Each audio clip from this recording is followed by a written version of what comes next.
Welcome, everyone, once again to another edition of the Sports Medicine Update. It's a weekly podcast with yours truly, Jerry Riles, and, of course, the Honorable Dr. Chad Pedromas. Doc, how are you? I'm doing great, Jerry. How about you? I'm doing fantastic, and I was enjoying the warm temperatures that we had here in the Chicagoland area the past couple of days. But, of course, it is Chicago. It is the fall. The temperatures have dropped. The rain is rolled in, and we have to get prepared for the cold temperatures. And unfortunately, the hawk, as they say here in the great city of Chicago, the winter. But for the most part, physically, I'm feeling fantastic. Mentally, I'm still, I'm who I am. But of course, it's always a pleasure and an uplift to get an opportunity to talk with you weekly on the Sports Medicine Update.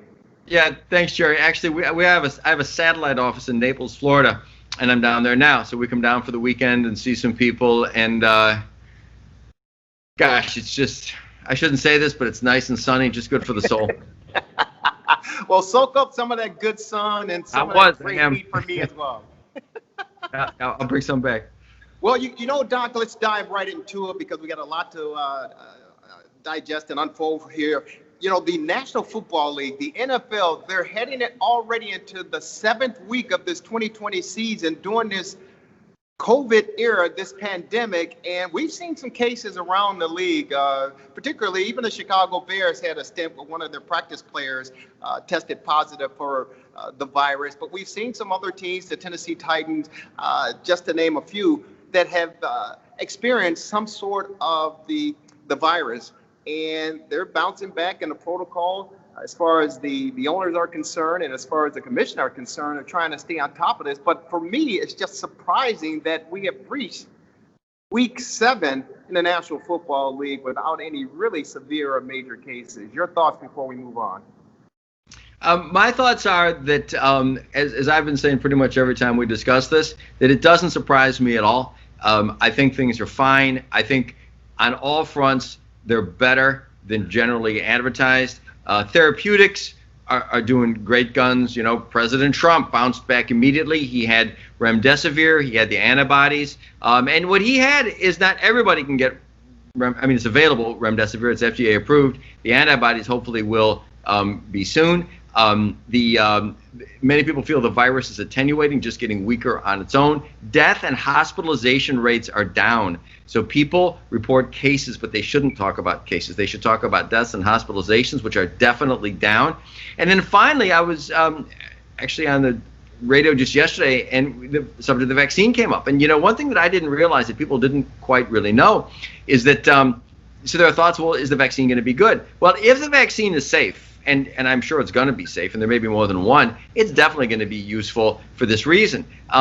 People have said, well, it may not be 100% effective. It's not going to be 100% effective, but it doesn't have to be 100% effective to be useful. For example, flu vaccine. Flu vaccine in 2018 was only about 36% effective. Next year in the 40s. So you don't have to eradicate the virus. You don't have to have everybody be immune. But what happens is if you get, you know, if there's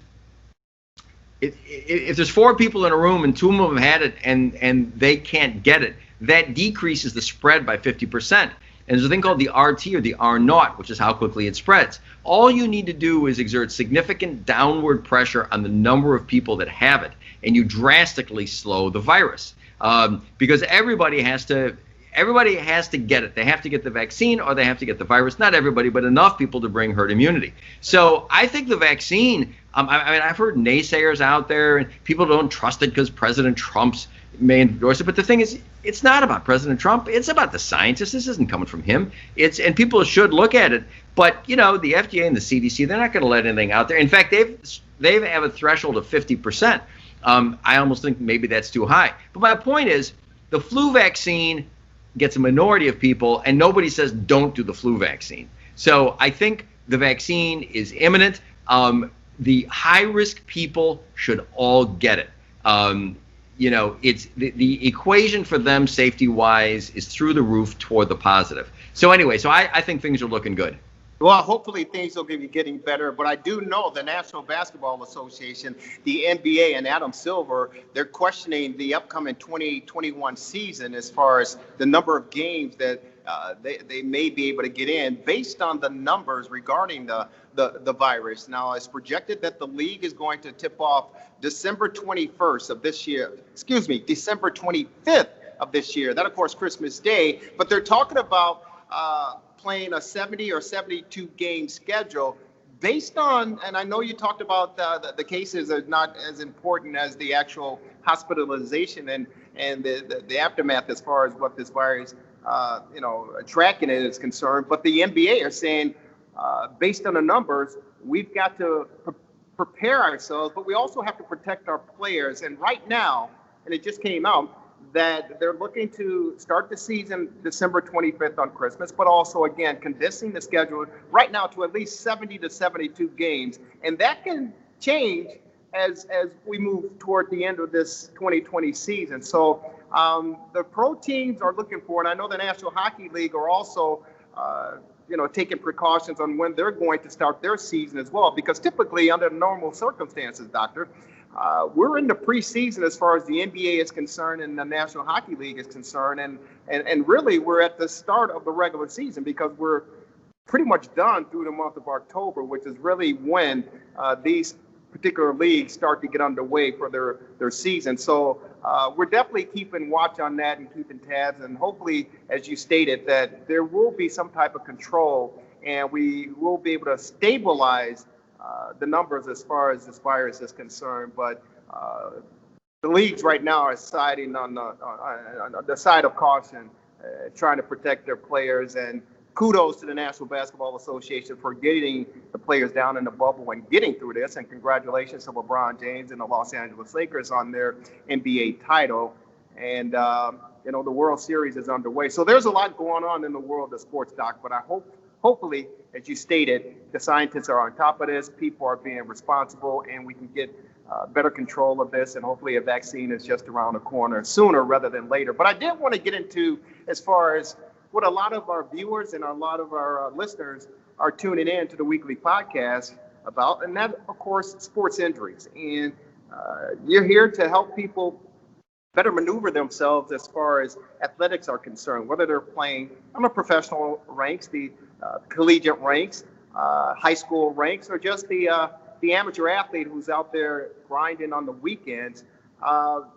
In the National Football League, we know that the past week or so, a couple of weeks ago, the starting quarterback for the Dallas Cowboys, Dak Prescott, suffered a severe ankle injury, and many of the outlets did not want to show the video, the footage, and no pun intended, because the ankle of Dak Prescott, when he was tackled, he held his leg up, and his ankle was literally completely turned around facing him, Doctor, and it looked excruciating, and it was just a devastating injury. But did you have an opportunity to see the play, and can you educate us on the type of injury that Dak Prescott suffered when he twisted his ankle backwards?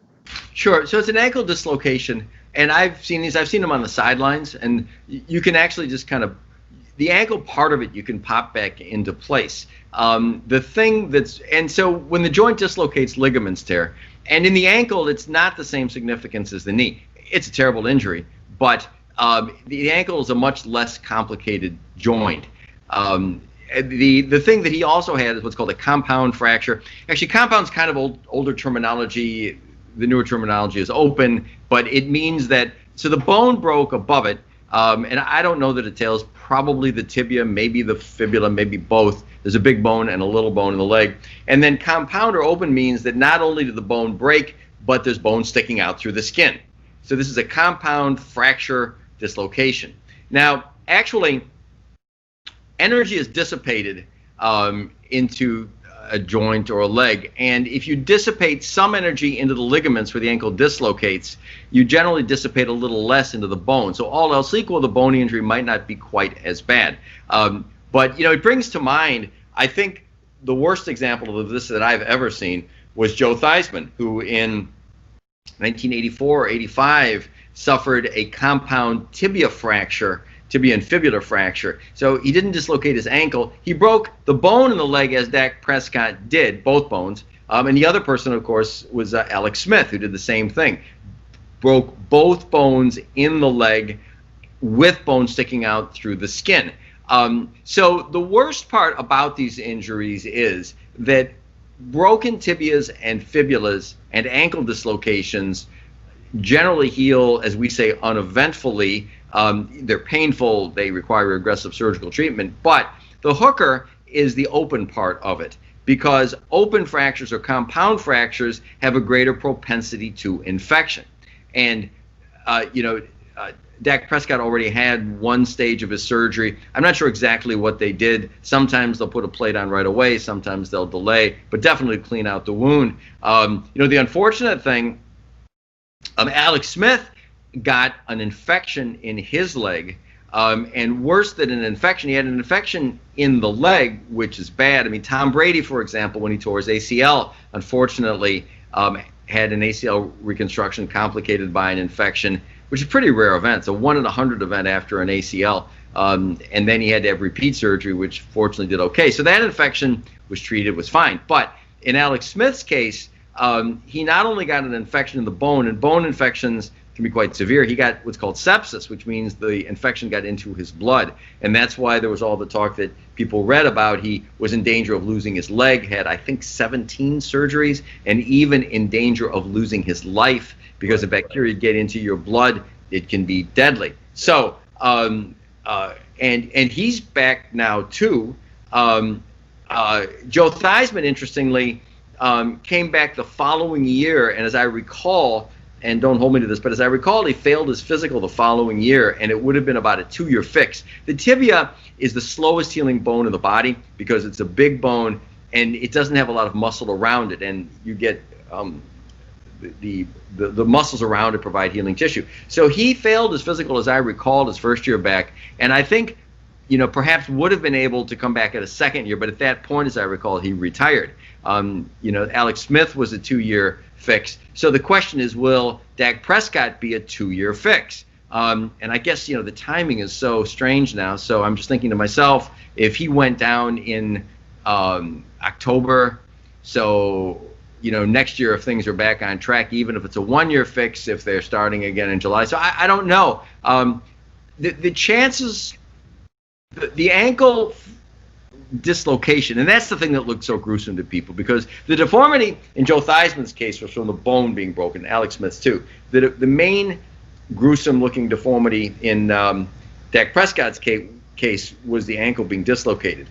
That should heal. He will probably lose a few tenths of a second off his 40 time, so I don't want to minimize it, but generally those heal pretty well.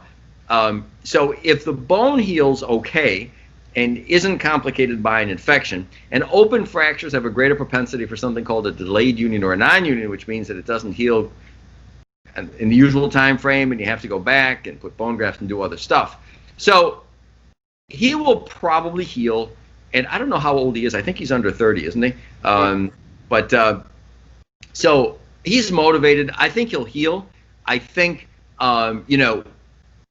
with the complications, Joe Theismann, when he went down, I know that people said he probably won't come back. And, of course, Alex Smith after what happened, although he is back. So I think he will probably get healed enough to play if his course isn't complicated by infection or something else like that. And even if it is, the techniques are so good that you would expect that he get back. Now, in a reasonable world, you'd say, well, gee whiz, you're going to get that injury, you're going to go back and play NFL football. And the prudent thing would be say, man, I don't think so. But these guys, being who they are, what they are, they're super competitive, super conditioned, I think he's going to want to play. If I had to put money on it, I would say he will get back and play. The more uncertain thing is how long will it take? And I would think that it's likely that it'll be season after next that he comes back. If everything goes smoothly and as well as it can, he's got a plate on or a rod. I'm not sure what they did, probably a plate.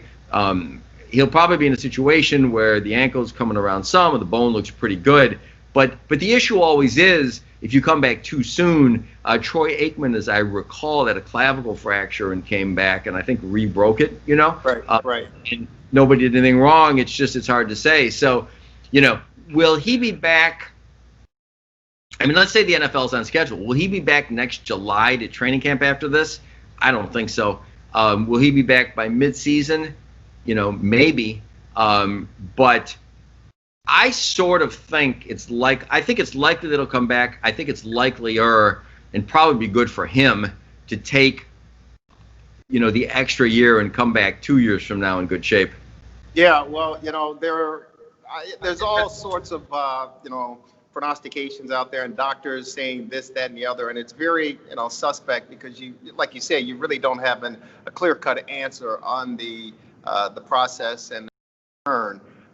But they're looking for, as you mentioned, the possibility of Dak Prescott being able to recover in a year's time and possibly getting back out there on the gridiron. Dr. Chad Prodromus, the Sports Medicine Update, a weekly podcast, Jerry Riles. I got to ask you regarding the layperson, the average athlete, the amateur athlete who's out there, maybe they're doing an Ironman competition, or maybe they're training for, a marathon, or maybe they're doing some weightlifting, clean and jerk, or whatever the case may be. Or maybe they're out there just playing 16-inch softball here in the Chicagoland area, 12-inch around the country, or, maybe some flag football of the case, and they sustain a devastating injury, maybe not to the point as severe as Dak Prescott, because he's playing a professional sport, a very violent sport on a professional level.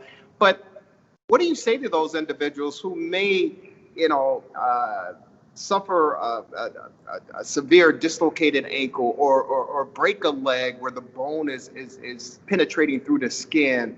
We talk about Alex Smith and how important and vital it was for him to get treatment as quickly as possible because of the infection and the potentially losing his leg and God forbid, thank God, his life. But if there's an athlete out there maybe working out and sustain some sort of injury, what is your recommendation of getting it taken care of in an immediate fashion? Yeah, well, the worst injuries tend to be in football, and the answer there, and in the early years of my career, I was team physician for lots and lots of high schools, colleges, some professional work, and the answer. Standards have changed, but there are some places that would require paramedics and an ambulance to be on the scene. But one way or another, in a case like that, people are getting an ambulance right away. If you're the team physician on the field, you go out, you try to stanch any, bleeding that might occur, and you just get them. You get them to the hospital. The paramedics are so good, and the emergency rooms are so good that you just have to make sure that that's accessible. Actually, as gruesome as these injuries are, because you see obvious deformity of the leg, it's bending in ways that it shouldn't bend, the immediate prospects of a problem are probably less. I was taking care of a college I used to take care of, this goes back 20 years, and there was an athlete who fractured his femur. And so the deformity was not as obvious, but he ruptured the blood vessel and lost a dangerous amount of blood. He recovered okay, but there was a blood loss issue. Knees can dislocate. The Bears tight end who had a real good couple of years. Help me out on this now. Zach? Not Thornton? No.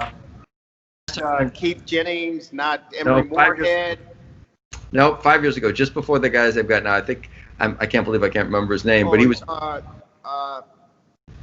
He was not Greg Olson. No, I'm wanting to say Zach Martin, but that's the guard on the Cowboys. So I'm drawing a blank here. Oh, Trey Burton. Trey Burton. No, before him. Horrible injury. Terrific. It took him a while to get on the field. Had a terrific year. Terrific pass receiver. Gruesome injury. Ligaments, but the point I'm getting at is it wasn't Trey Burton. Before Trey Burton. The years just before that. He was the last. He was the tight end immediately before the guys that they have now, and I think his first name was Zach, unless I'm losing it here. But I can't. I'm blanking on his last name. This is this maddening.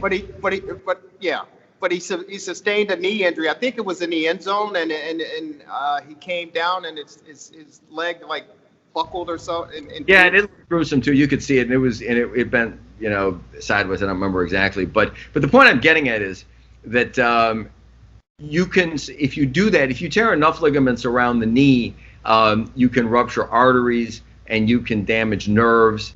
I believe he had nerve damage from what I read. I'm not sure about the circulation, but the thing is, those injuries can result in amputations if they're not recognized. So they don't always look quite as gruesome. His did, but I've seen ones that didn't. So the further up the injury is, the bigger the artery and the worse the problem. So femur fractures, knee dislocations. So not a kneecap dislocation, but a knee dislocation where you tear 2 or 3 ligaments are immediately much more dangerous for loss of the limb, because if you have the artery at the knee is kind of tethered, and if the knee dislocates, it can be ruptured. And if you rupture the artery and you don't have circulation, it doesn't take very long for that lower leg to just kind of die. So the moral of the story is these are pretty catastrophic injuries, though. So they're not the kind of thing anybody's going to try to walk off anyway. But the moral of the story is, if you're years ago, I used to take care of some semi-pro teams. Actually, in fact, they were the predecessors to the Arena Football League that started in Chicago. And these guys, good athletes, and they'd be out in these hard fields and just getting injured, and they wouldn't have medical care. But if you're playing football, really any sport, but especially football, you just have to make sure that you've got rapid access to paramedics or an ambulance. So you get that taken care of right away, get to the emergency room, and in general, things are okay. Hey, Doc, real quick, when you talk about long-term effects, and we're speaking again on the professional level, but there are a lot of people that sustain these sorts of injuries. The recovery process with technology is incredible. I can remember back in the early 2000s in the national championship where the Ohio State Buckeyes beat the Miami Hurricanes in triple overtime, I believe. But Willis McGahee, to start running back for the Hurricanes, got his knee busted up. And at the time when it happened, I looked around and told people it was sad and disappointing because, unfortunately, this young man who is exceptionally talented, his career on the next level has ended. But lo and behold, with technology, he has been able to, he recovered from the knee injury. The surgery was a success, and he went on to play a number of seasons in the National Football League as a running back. Talk about technology and the advancement from even the early 2000s to where we are today. I will, but before I do, I have to tell you, the tight end, Zach Miller. Zach Miller, exactly.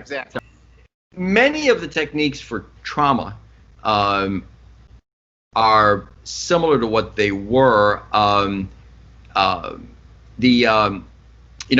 So Alex Smith had something called an Alizaroff, an external fixator, where they stick all these pins in the leg. It was actually developed in Siberia, but this has been out there now for 25 years.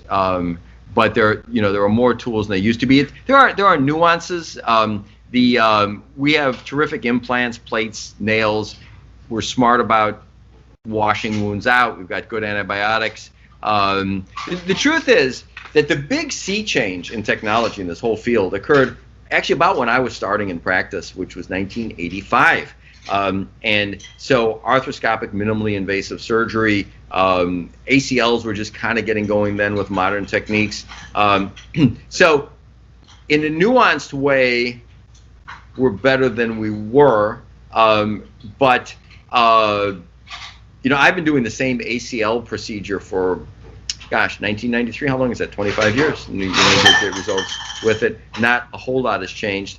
The trauma surgeons are really good. But during that period of time, there were tremendous advances in implants and knowledge. And I'm trying to think of an area now that you bring it up, an area where we're dramatically better sports medicine wise now than we were.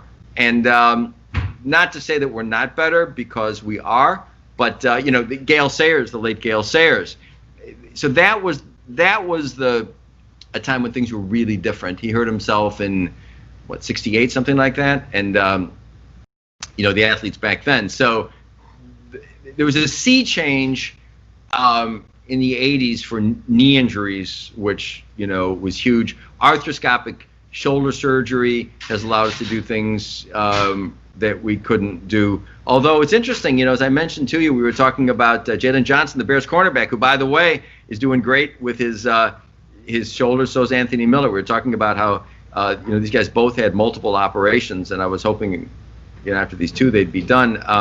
And it looks like they're doing well. But shoulder dislocations, it's kind of an interesting topic. Recurrences were a bit of a problem then, and they still are. So, I think that there was a sea change with the advent of arthroscopic surgery and some of the techniques we have then. But I think that in this millennium, people heard at the beginning of it, did well, like they do now. Hey, Doc, real quick, we love your insight always and the knowledge that you bring regarding sports medicine. Before we say goodbye here, long-term effects. Most people, and I'm sure these athletes that sustain these severe injuries during their playing careers, we look down the road and we've heard many stories of athletes suffering, from stiff joints and arthritis and difficulties and just living a regular lifestyle, moving and, bending. Is there any improvement in that area with athletes who have sustained these types of injuries, and anyone who, may have broken a limb or whatever? Is there any, light shed on, your 50s and 60s and missing out or avoiding arthritis and stiff joints and all of those things as ailments that come with getting older? I think that it depends on a couple of things. People are definitely at increased risk of arthritis. This has been studied in sports in general, that it's good for your health. But if you're a competitive football player, if you're a competitive female soccer player, gymnast, it's you just kind of get banged up. A sea change that's occurring here, and it's a central part of what I do. I'm not the only one doing it, but is the area of what we call biologics. So I do a lot of work with platelet-rich plasma, as you know. I do a lot of work with stem cell treatments, and that's a controversial area.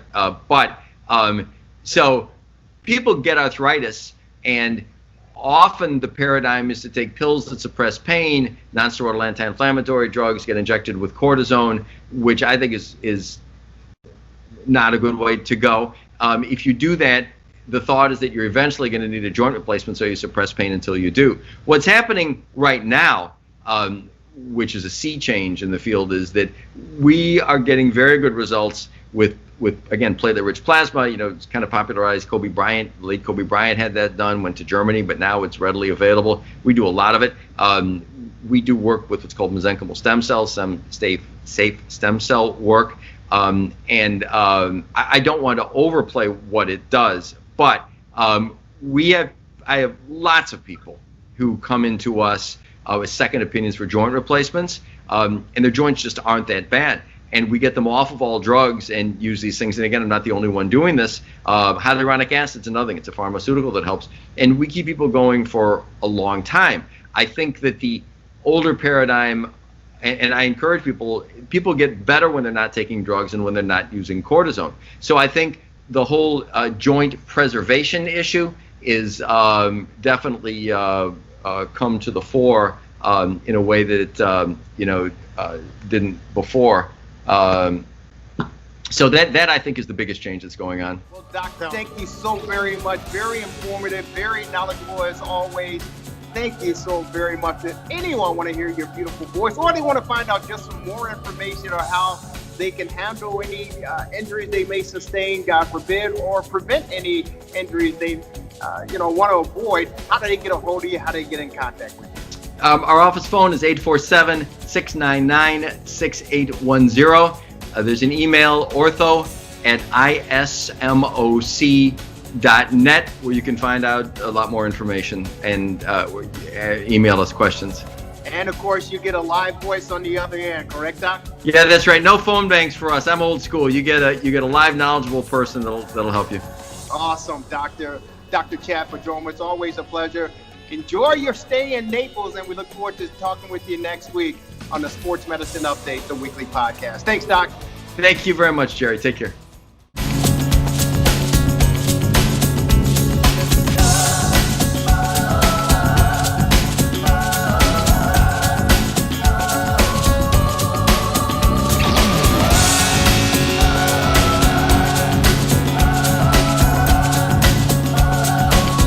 Matt, when you took the job and you were trying to establish a lot of things you wanted to establish, not even just on-field stuff, how much of an asset was Akeem Hicks to you? Yeah, I think that having Akeem, I didn't know him personally when I got here, and then Right. you get to meet a guy like that when he's here, and he's in a good way. He's a big personality, and he's a very opinionated, which I like, and he's a leader, and he's somebody that when I need to get some advice or ask a question in regards to the pulse of the team or where we're at, he helps out. And then it's the same thing in regards to, throughout the season, in season, off season. So it's nice to have a lot of guys like that on your team. They're leaders, and, he's a vet, so he has that experience to be able to help me out with that. Kevin Fishbane. Hey, Matt, wondering about the dynamic between you and Coach Laser. Obviously, different personality, but the head coach, offensive coordinator relationship, is it different just because of you being in the league a little bit longer and learning how that role should work, and also just because Bill's a different guy? I mean, just what that dynamic's been like through 6 games. What do you mean by he's a different guy? Well, I mean, it's different than the offensive coordinator you used to have. Oh, okay. I got you. Yeah. I thought you were throwing a jab at him for a second. No, he's done a really, really good job at being able to lend me a hand in regards to another set of eyes of his experience in this league. He's been doing this for a long time in this league. He has a lot of great experience. He does a really good job in the room in regards to he's a really, really great teacher, And so there's a lot of times that I'll go to him and ask for what he sees or his opinion. And I think the good thing with Bill is, he's been in this role as an offensive coordinator where he's called plays as well. And he's been in a system for a while too, where he's done things the same and different. So it's nice to be able to get different ideas and opinions on things. And for us, I feel like early on, it really has been really good. And we're just continuing to kind of grow through this process as we go. Pat Finley. Hey, Matt, when you see some of the streaks that Nick will go on, completing 8 or 9 in a row, do you adjust your play calling to try to take advantage of that? And is being streaky a good thing or a bad thing? Well, I think it's all based off of, that streaky can happen to so many different teams and offenses and players in so many different ways. And when you take it into our situation, when you can get into a rhythm, I think the rhythm is more important of a word than streaky. Okay. To streaky to me might sound to a point of it's really good and then really bad. We don't want that. We know that it's important to have a good rhythm. That's what we're trying to get after. Now, the streakiness of, are we running the ball well for 8 out of 10 plays, or are we throwing the ball well for 8 out of 10 plays? That's what if he's quote unquote in the zone throwing it and he's streaky, we're going to continue to do that as long as he's feeling it, but to stay balanced as well. But Nick and I are both kind of learning through this process as to when he gets hot and how he's feeling on certain plays and when we roll with those. Cheryl Ray. Matt, I don't want to have you have to knock on wood or anything like that, but what does it say about your staff and the players under these unbelievable circumstances that you remain pretty much healthy at this point? Yeah, knock on wood is right. It's been a good thing because I think everybody from the get-go is taking this thing extremely seriously, and they understand that not only is this a different year health-wise with the hamstrings and the common colds and the normal injuries, but there's a whole nother element to this thing. And not only that, Cheryl, but this is an every single day process. So every day you got to wake up and take that test. And there's a time that you got to get in there to do it. every day you got to wear your mask. Every day you got to make sure you're following protocol. And so all of that becomes kind of the norm, and they've done a great job with that. Coaches, players, everybody in the building. And the rest of that too, I think, is a credit to our strength staff and our training staff with Andre, Jen, and Jason, making sure that they're taking, it's the prevention side of it too. What's to say Jason? about the fact is, because these numbers are going up with COVID, and we're seeing it, especially in Illinois right now, that you guys are still being able to maintain the proper protocol? Yeah, again, I'll say this too, Cheryl, is on the front end, whatever the protocol was when we first got started, if it was 6 feet that you had to keep distance, we were close to 20 feet. So now that they're saying, hey, let's do this or let's do that, we've already been doing that, which I think has helped us out. Our coaches and players and everybody in the building has stayed consistent with the rule of, hey, always have your mask on. And even if we're being annoying with it, just be annoying and wear your mask. Jason? Matt, did Hicks seem okay when he showed up today? Is he lost 20 pounds or anything like that? Are you going to take any precautions with him traveling with the rest of you guys? No, yeah, he seemed fine today. I'm sure that at least he seemed like it out on the field. And then as far as the precautions, whatever Andre and those guys say to do when he's on that, I think we're under more precautions right now with the COVID than we are probably even of his common cold. So, but to answer your question, he seemed really good. So he's on the plane then? Yeah. Okay.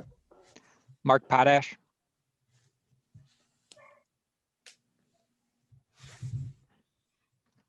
Hey, Mark, we can't hear you there, Mark.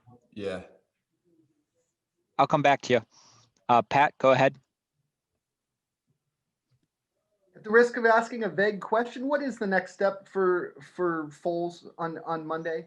Is there one or two things specifically that you want to see improve? Let me think here, Pat. I would say for Nick, it's probably it's me as a play caller, him as a quarterback, us as an offense, being able to get off to a fast start and keep that fast start type deal, and then just across the board. I mean, there's so many different elements to the offense, of whether it's the run game, whether it's protection, whether it's the details of what we're doing with the routes, and then whether it's play calling, all of that, putting that together, and then scoring points. I know it's been a while, and we're having this 40-point outburst or 30-point, high 30s type deal. But again, in the end, I'm just going to always get back to the credit to our players is we're finding a way to win. At certain times, they're making plays. So I think there's just looking for a little bit more probably consistency. If you get that fast start offensively, what does that do for your defense? It helps them a lot. It helps them because, number one, if you're getting a fast start, you're usually moving the chains and you're keeping the defense on the field a little bit, or our defense off the field for a rest. But then if you get the lead, you score points. Now the team becomes a little bit more one-dimensional, and now they can pin their ears back, and that's where you become more opportunistic. And so that's where we want to live in that world a little bit more. We got to that point last week in Carolina, getting up 14, but we haven't been up more than that to where you can really make a team one-dimensional. Just a couple more for Coach. JJ? Hey, Matt, this is going to sound like an extremely Saturday question, but did you happen to see what Mike Vrabel did at the end of the Titans-Texans game last week with his clock manipulation? And just what level as a coach do you have to know the ins and outs of the rule book to potentially pull something off like that? Yeah, I did see what Mike, what Vrabes did. I saw that, and I didn't study it or get into it or spend a lot of time on it. I just saw that there was a lot of attention to him doing that, and it helped them. In regards to the rule book, there's so many rules; it's impossible to know them all, and there's a lot of times where I have to ask, our rules guy within our staff of what the rule is, because they do change a lot, and there are a lot of them. At the same time, when you're able to, to know it and be good at it situationally, man, it's such a benefit. And that's where we kind of pride ourselves on some of that stuff. The one that gets me is for me where it is the timeout that I called at the end of last week, right before that 2-minute warning. That still bothers me that I did that. That was poor decision there.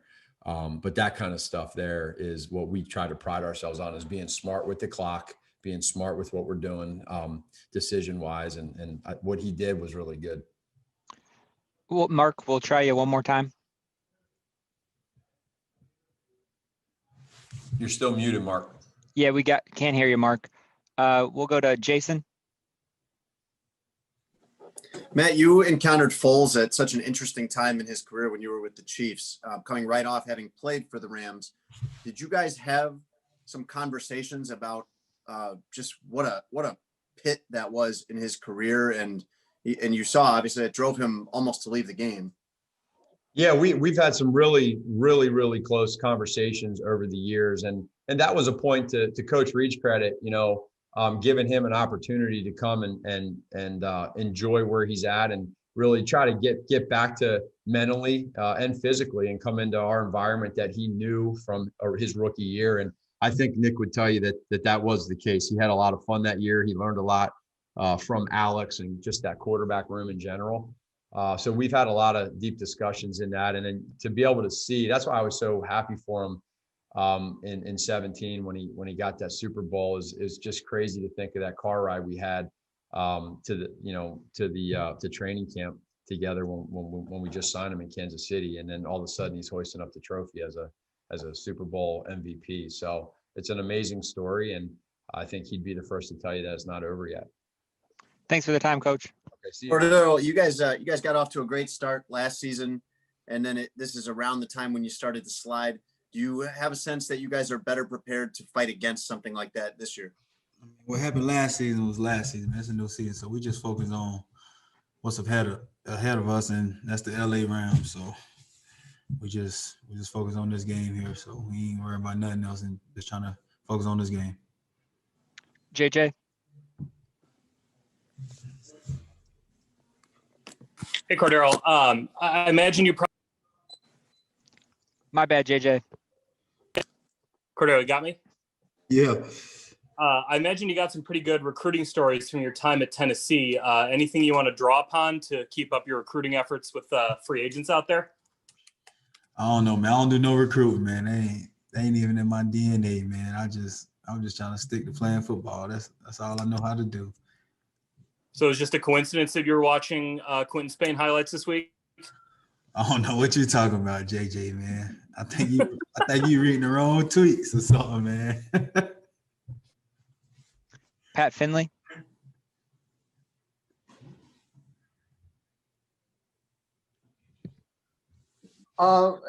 Nagy was talking just now about how important it is to get off to a quick start offensively, about how that'll help your defense kind of pin their ears back and all that. How much has that been harped on last couple of weeks? And what do you think getting off to a quick start on your side of the ball would do? I mean, we just got to help our defense out, man. It seems like offense, we always, starting slow, and defense always, helping us out. So it's time, man. It's time for us to help those guys out, man. And just get out and just going, just starting fast and finishing fast, and not trying to wait till the third, fourth quarter, to put points on the board. So we just got to go out and just do what we do all week at practice. Just go out there and just try to execute everything. Kevin Fishbane. Hey, Cordero, how frustrating is it when the kicker just kicks out of the end zone every single time, like Joey Sly did last week? And did you have an expectation that was going to happen, knowing his leg? Yeah, man. Watching him on film, man, and seeing what he can do, man, and he can just place the ball whenever he wanted. So, man, I mean, it's not frustrating, man. We got 16 games in the season. It's a long season, so then it's going to get cold, playing in Chicago. So every kick is not going to go out, but if it do, I can't return it. But if it's an in the field of play, they know I'm bringing it out. So they got to just do a good job kicking it out the back of the end zone. Dan Wiederer. CP, I was wondering if you could give us one or two of your best Sid stories. Oh man, it's with the picture I posted, man. And I don't know what game that was, or was it preseason? He was trying to talk to me, and I was just walking away. I didn't mean to walk away, but I was just walking away fast. And, he ran me down and caught me, man. So, that's one of the stories that always stick out to me, man. And, he's a legend, man. And, to make it to 100 years old, that's just incredible. You don't see that every day. So I just appreciate everything he did, in the little radio. He always had that little radio everywhere he went. So he was crazy. He was a good guy, man. You expect to be working at 100? No, man. Never. Pat Finley. When you guys first came in for summer camp, tell me about the discussions you guys had about voting and about registering to vote and trying to get that message out to people outside of your locker room.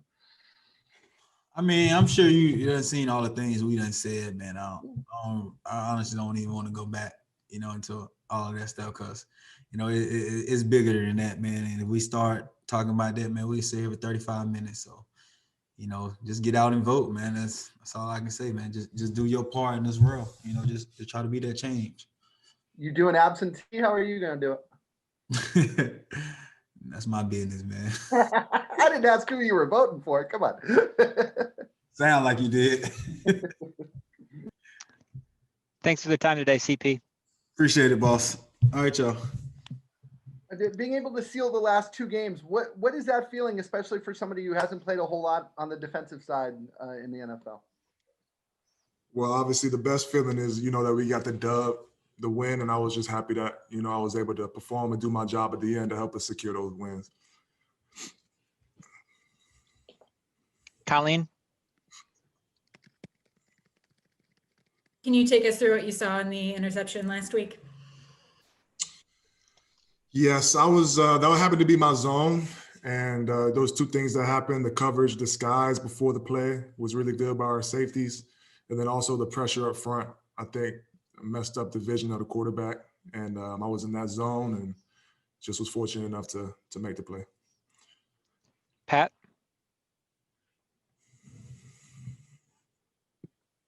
What sort of statement do you think you guys can make on national TV against a team like the Rams? It seems to be a step up in weight class from a couple of the teams you played earlier this year. Yeah, I'm not sure. I mean, I know we have a good game plan, and we're looking forward to the opportunity to play against, good competition, great competition. And so we just got to go out there and execute, do what we can do, and compete. And hopefully the rest will take care of itself. Pat, go ahead. I'll give you one more. When you guys first reported to summer camp, what was the value or what were the conversations about voting and making sure you guys were all registered? And has that given you an extra added interest in, the election process, all that sort of stuff? Yeah, we definitely did a good job as a team talking about it. I know as a defensive backs, that's something that we've been talking about a lot just with everything going on, the importance of voting. And so I think this year in particular, maybe more so than other years, it's just given me excitement and made me want to look more into all that stuff. Mark. Hey, DeAndre, sorry if you were asked this before, just jumped on, but just what is the satisfaction you feel? This has been a long journey for you, and you've established yourself very well as a special teams guy, but just to contribute as you have, how gratifying is that after the journey you've been on to get here?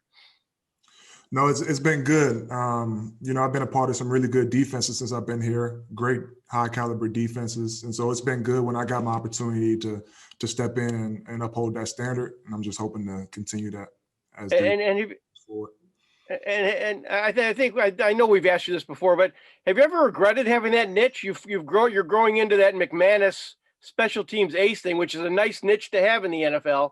But yet I'm sure you aspire, just like they all do, to do more. So is that ever been kind of problematic for you to be in that kind of role?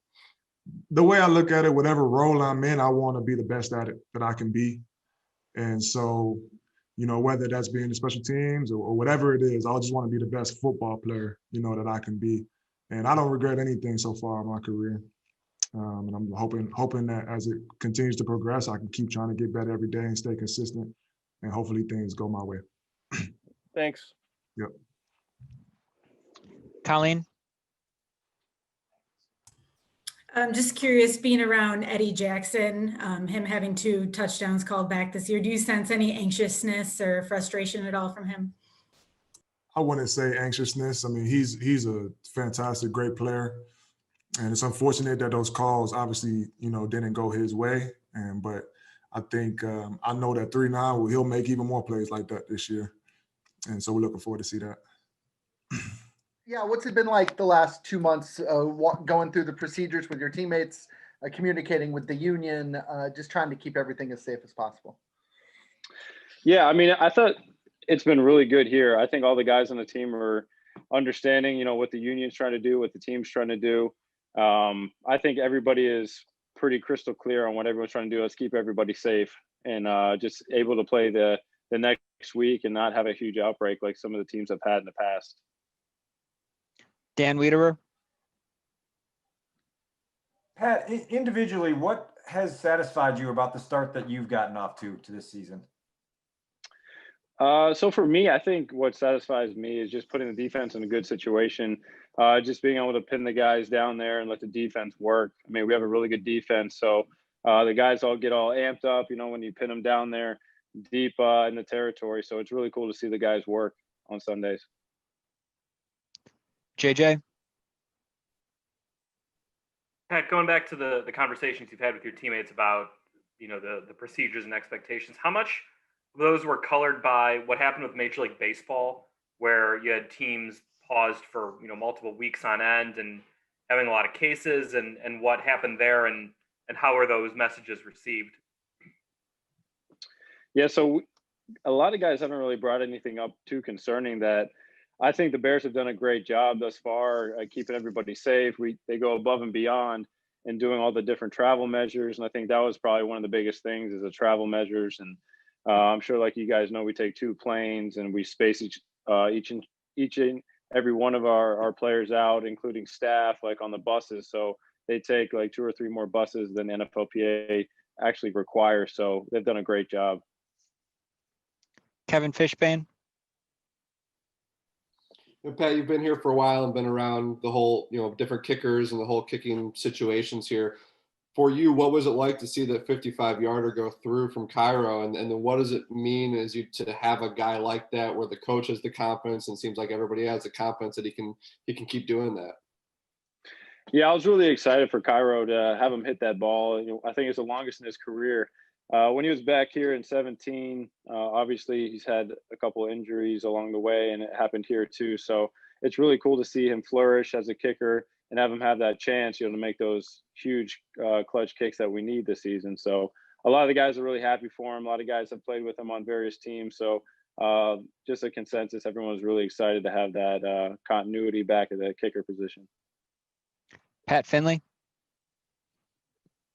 When you guys have gone down to Soldier Field, what's it been like helping to teach him what the winds are like down there, and what role do you play, at least early on, in trying to get him comfortable there?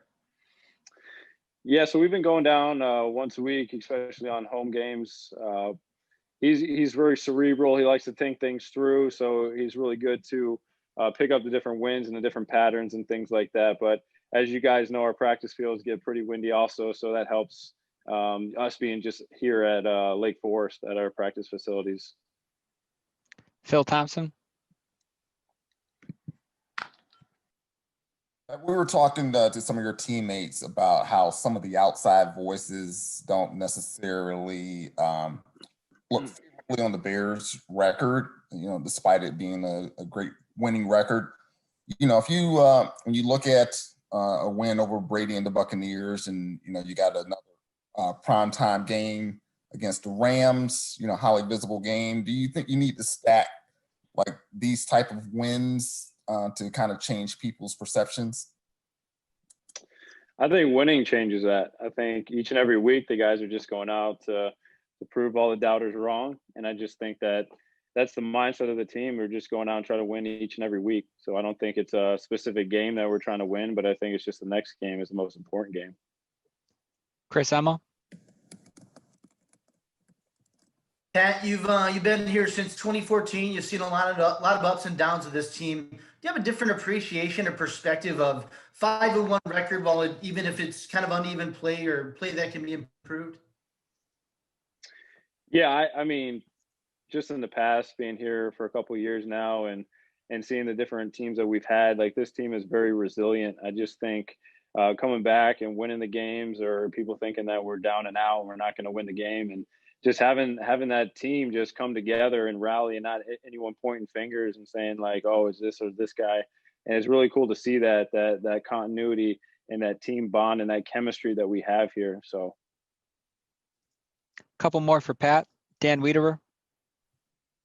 Pat, Tabor was talking this morning about your increased familiarity with Cairo in terms of how he likes the tilt on certain distances and certain winds. Can you specify for us what that looks like in certain spots, just some of the technicalities that go into figuring that stuff out?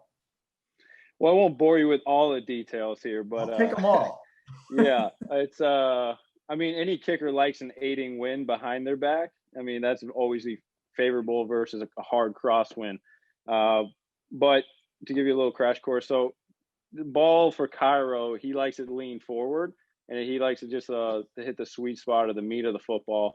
So a lot of guys are different that have come through here, but he's different in that regard for actually leaning the ball forward to help the trajectory pierce through the wind or carry further.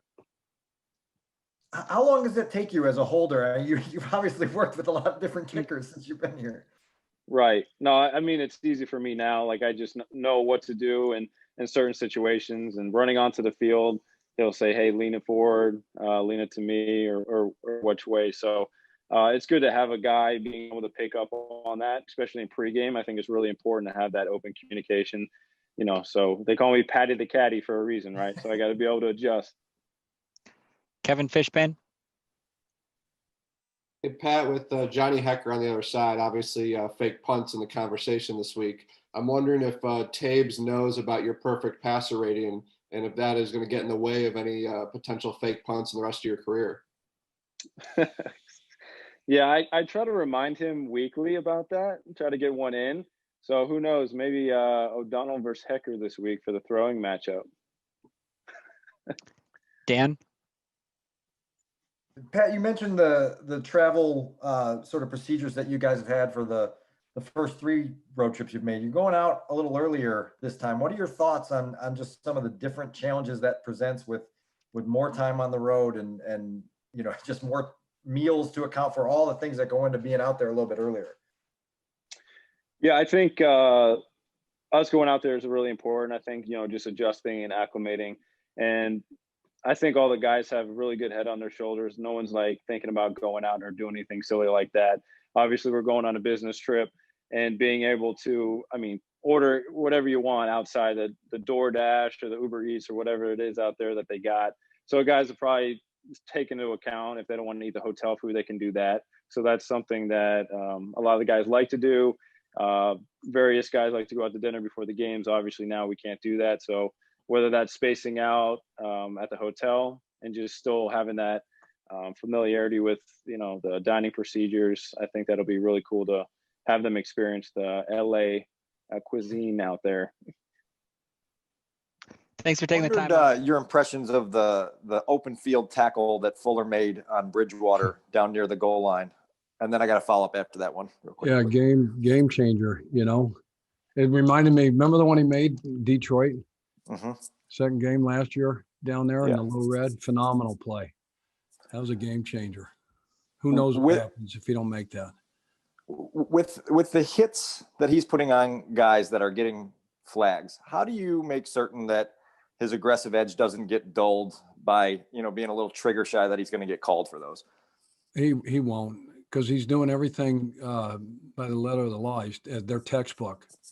When you slow him down, and because I think it's impossible to officiate. It's hard on them. It's hard on us. It's hard on the players. And just playing football, because he's lowering, he's getting his head out of the way. He's using his shoulder. Tampa game, they look at it, they get together and they pick the flag up. We get the ball. This one, it didn't work out that way. It's just how things are. We all know that the receiver feels this hit coming. So he's got himself in the target zone, but by the time the receiver catches the ball and then he braces, he lowers his helmet. So it's just a byproduct of guys playing and reacting, instincts. It's football, but he won't change. Pat Finley. Chuck, along those same lines, what sort of edge has Fuller brought in the 2 years you're here? And in your experience, is that unusual for somebody who plays corner versus safety or linebacker or some of those hard-hitting traditional positions? Yeah, we've all seen corners that make business decisions, when it comes to tackling. Some are just, cat coverage. I got that cat, and you guys handle the rest of this stuff. But he's a physical dude, and I think the expectations in the room and the expectations in Chicago for a long, long time are that, you come and be a part of this group, coaches, players, whatever. We know what those expectations are, and you got to be a Rough Rider. He's a Rough Rider. Jason? Chuck, I know you've had a long career and coached so many guys who have been special to you. You've had a few years now with Akeem Hicks. Where is he in that pantheon of players that you have loved coaching? Yeah, he's right up there.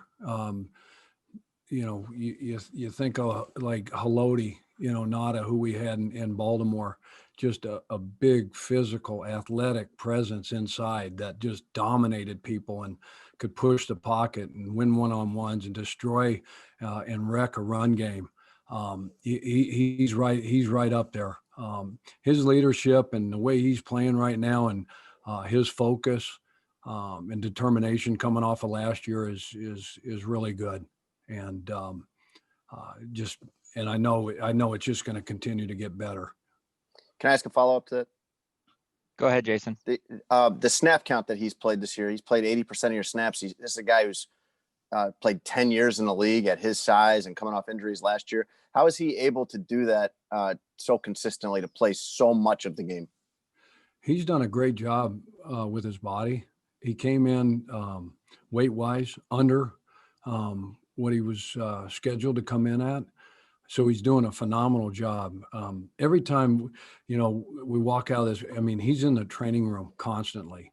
I know he gets worked on outside of this building. They do a great job. Our trainers do a great job with him, and he's taking care of himself, and he's in phenomenal shape.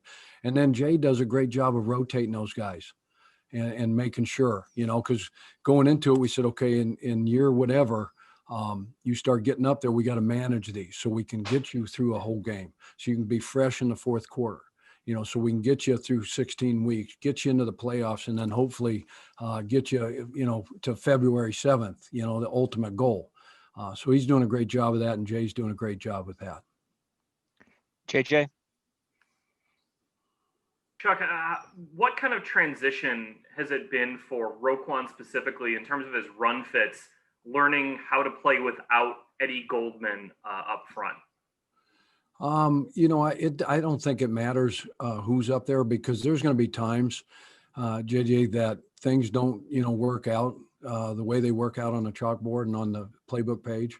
Hey, you're supposed to be here and you're supposed to be here. Well, sometimes, one of those guys is going to be aggressive, and he may get reached, and they just play off of each other. And that's where the time on task and the amount of snaps that these guys are playing with each other, the communication has been good, the cohesiveness, the chemistry. So that's always going to be, it doesn't really matter who's playing in front of you. You still got to have the ability and the instincts to play off each other. Follow up on Roquan too. How have you seen his coverage skills kind of come into their own this year? Yeah, I think he's gaining confidence, with every game and every week of practice. Mark's done a great job with him from a technique standpoint. And you just see the growth in coverage, last week dropping, making the play on the tight end. So definitely feel very, very confident in him playing backs out of the backfield, matching up with tight ends and things like that. So again, time on task is helping him. Kevin Fishbane? Hey, Chuck, I'm wondering if Mario Edwards was a guy that you had noticed at some point throughout his career, and then what has he brought to your defensive line? Yeah, again, we talked about Rough Riders. He's a Rough Rider. Now this guy is he's a hard charger. He's athletic. He's twitchy. He's not the biggest guy, obviously, in the room, but he will go in there and he will do the dirty work for you. He will fight and he will scrap. But then when it comes to third down, he's been really productive affecting the quarterback. He gives you really, really meaningful snaps in there. Again, he's got the right mindset. He's definitely a monster of the midway, type guy. So we're lucky to have him. Couple more for Coach. Colleen Kane. Hey, Chuck, we know Eddie Jackson is kind of itching for opportunities to make plays this year, and then two that he does get called back. What have you seen from him just in terms of level of anxiousness or maybe frustration to make some of those plays? He's done a phenomenal job, Colleen, of staying patient, and not, it would be real easy because you guys can see it, we can feel it, that frustration of, not once, not twice, but I think 3 times now in his career where, pick sixes, fumble recoveries, touchdowns scored have been called back. I think Sean looked up a stat. I think it's the most on one player since 1999 in the National Football League that's happened to. So he's doing a really good job of just staying the course. Don't press, things are going to happen. Those aren't, in his control. So go back to the, control the controllables. You just keep playing, you just keep doing your thing.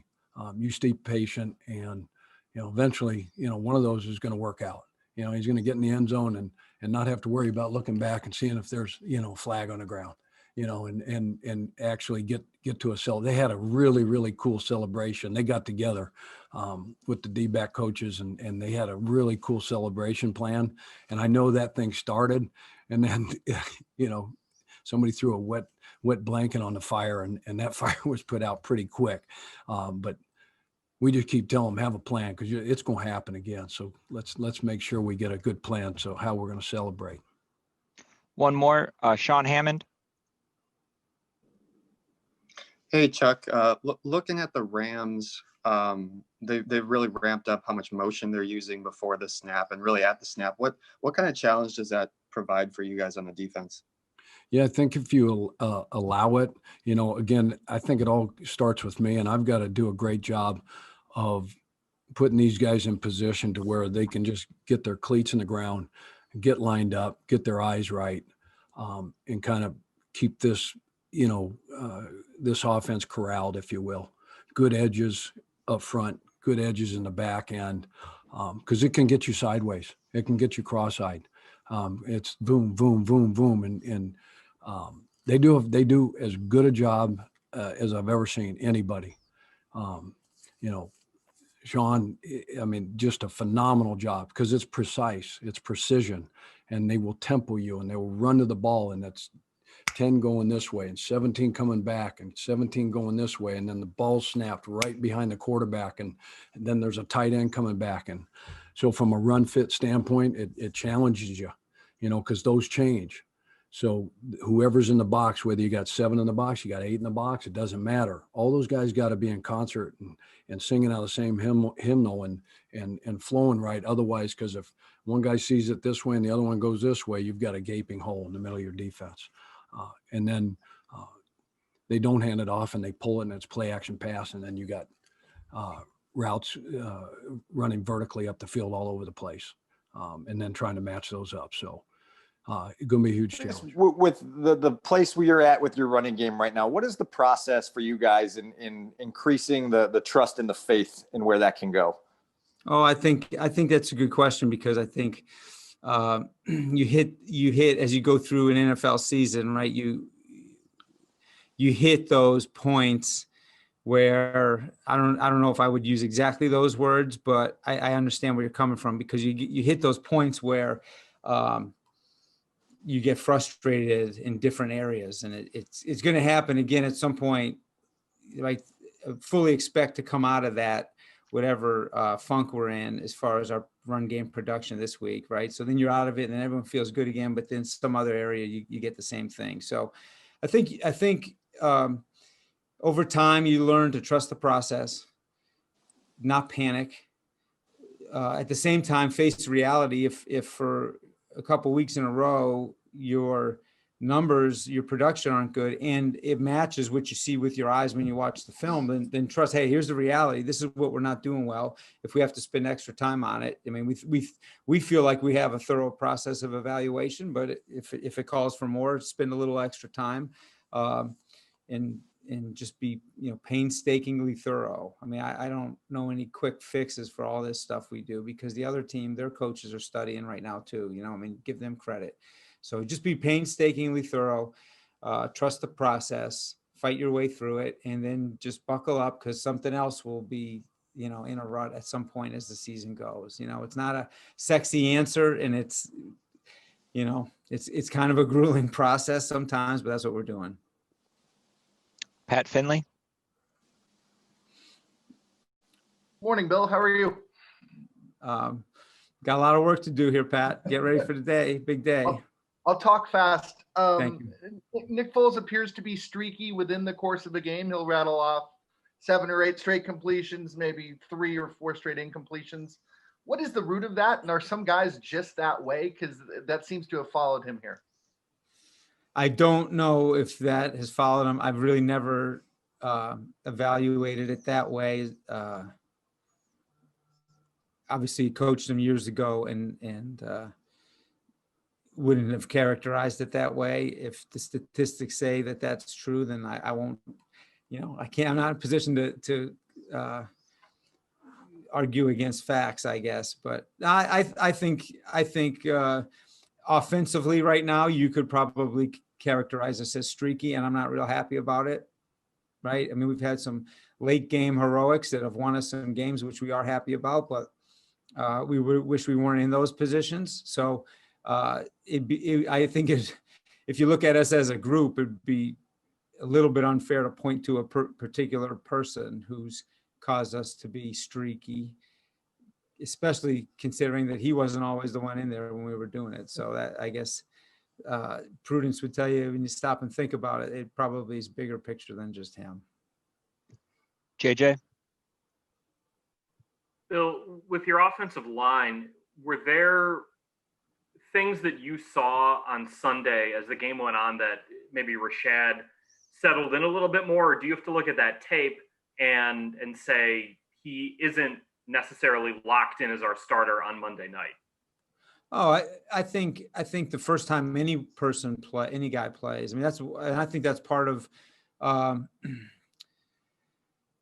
this year with no preseason. I mean, just think about, I think people underestimate I one time coached a quarterback who had, been around a lot longer than I had been coaching. I'm a veteran guy. And I just remember how, his feeling, gosh, glad we got that first preseason game out of the way. I mean, those first reps. And this is a guy, I was shocked. I was, a younger coach, but this is a guy who'd been around, and done it many times. And you would think if anyone on the team, this guy wouldn't have needed it. But I think we underestimate live reps of being out there and going. And I feel good about how he went. I felt really good about how he was on the sideline, the communication. I mean, these guys have played with him other than Jermaine, right? So they know him and they communicate well. And I think you go by what you see on the sideline between series together with what you see on the tape. So I will also, I maybe in 7th grade, I played a little left tackle. And then when we shotgun snapped, I had to move into center. So I was a quarterback in 6th grade, but then I moved up to the other one. I was left tackle. And then for shotgun, I went to center, right? And then when we were under center, I went back to left tackle. We didn't pass much, so I didn't have to worry about my pass sets. Other than that, I never played O-line, right? I wouldn't, but I've learned not to underestimate going from one side to the other. Some guys do it. If you don't do it often, it takes a little bit. I feel great about his future. Mark Potash.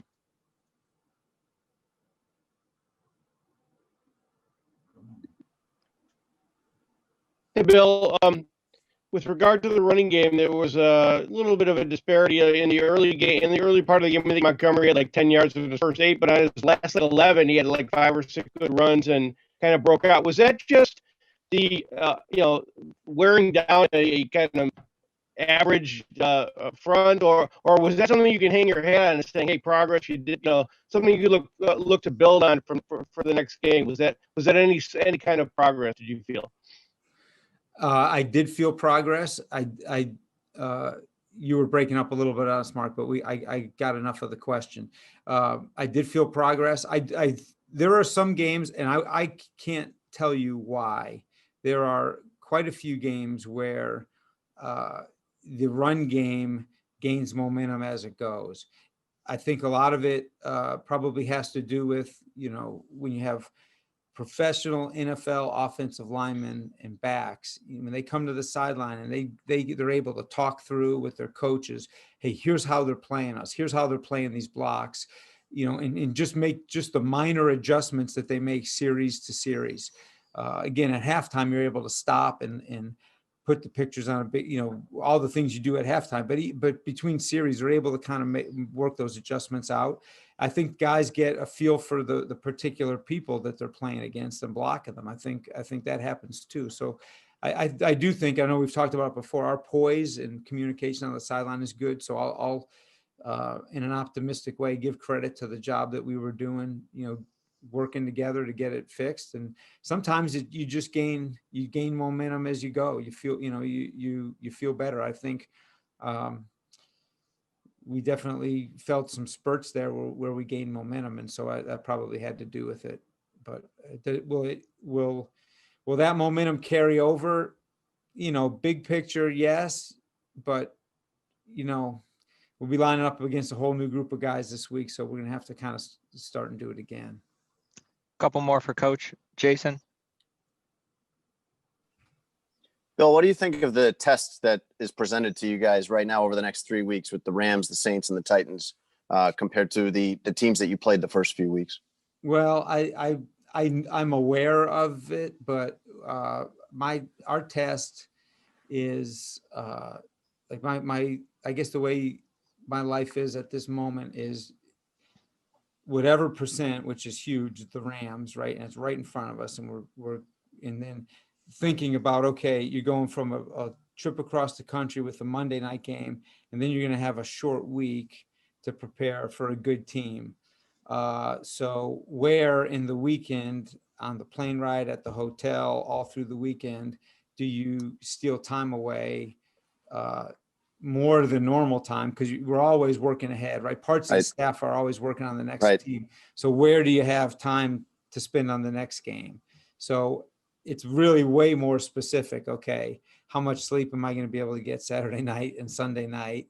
Between these meetings, should I jump on the Saints, or do I do, is this part of the Rams plan done? But that's what we do every week. It's just that it's when you play on a Monday night game, it just makes it a really rough one the next one. So it's just we just look at the specifics.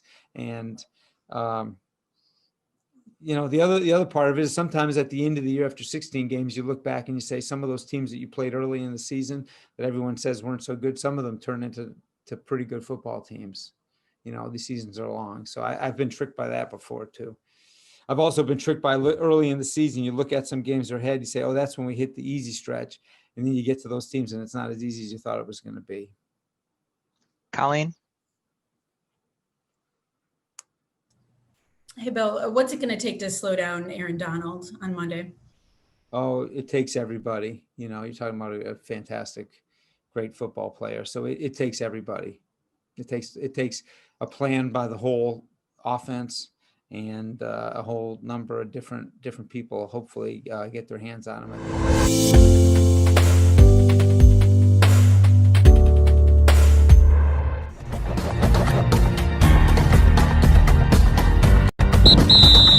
It's the end of the quarter. Time for a break in the action.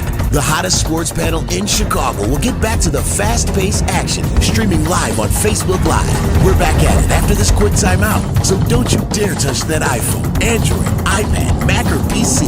Lock it in.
Narration, So which that's gonna be kind of confusing. you've already watched. You watched that. Which means maybe we need a replay. Nah, you don't have to rewatch the whole thing unless you want to hang out with us again. This is getting confusing. It's like, are you hanging out with present or past? Is this the present or is this Just the past? like rewind again. Rewind that back. Chicago sports you want, you're in the right place. Hello, Chicago! The Rewind Sports 60. That's the best in the city of Chicago. Welcome back, Jerry Riles, the Rewind Sports 60, our special holiday Bears post-game show. Kelly Lee Williams joining us as well. Hey, we got an audience here. Come on. Holiday special from the Candle Room right here at Serenello's Restaurant there at Taliano. Everybody, $5 a piece. Yeah, we passed the hat around. No, I'm just kidding. Kelly Lee Williams, he's going to be performing later on. Before we're out of here, the fastest 2 hours in sports conversation. We're pleased to be joined by a fantastic singer, entertainer. John O is joining us on the Rewind. How are you? I'm good. How are you? Welcome. I'm doing fantastic. Kelly, let me tell you something. Yes. Part of the Monster Education Foundation, we're in our 5th year, I believe it is, and Jenny Chang is the president of the foundation. And every year, to close out the year, we have an annual banquet for our scholars, and we right now at about 27 scholars, and our goal is to get them from the inner city, whether it's the Inglewood or Austin community on the south and west sides of the city. We call them our diamonds in the rough, and we get them in 6th grade, and our goal is to get them all the way through high school graduation, and they can go on to whatever college of their choice. Right. Our job is to raise scholarship money for them. And we've been doing a heck of a job. We got 4 scholars actually who will be, I think, maybe 3, but we have at least 3 or 4 scholars who will be graduating this fall and heading off to college. So congratulations to them for sure. But John O, I'm the MC of the event, No. Yeah, I'm the MC. Okay. But John O actually performed at our most recent banquet at the Moody Bible Institute in Chicago. Right on. And he did a fantastic job, and that's why we invited you to be a part of our holiday performance here at Serenello's. And Appreciate John, that. real quick before we step aside and get a chance to check out your talent, how long have you been performing and playing? Actually, it was pretty recent. I always liked singing when I was a kid and in high school, but I didn't actually think I would make it a career or like a passion until my senior year of high school. So now it's been almost 3 years now. Okay. Nice. Yeah. Okay. And what can our viewers expect to hear from you? Well, I'll be doing all 3 original songs today. The first 2 will be Coffee, and this is gonna be from an album that's gonna release in like 2020. I have like no plans releasing it anytime soon yet because I still gotta work out some stuff. But the first song will be Coffee, and then the second song is gonna be called Nectarine. Okay. And then we're gonna end it off with some nice sushi. Coffee and nectarine and Right some on. sushi.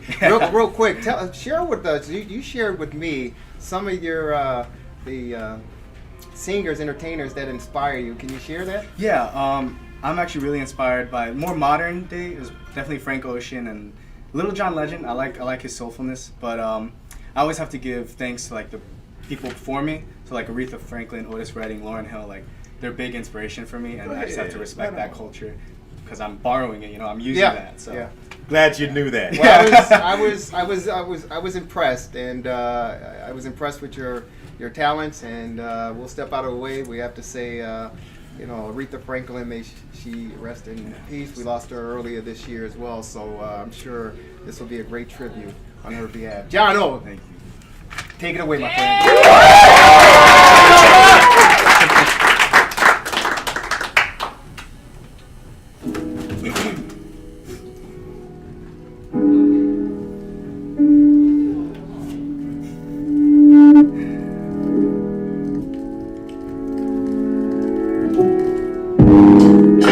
I swear I'll never lie again.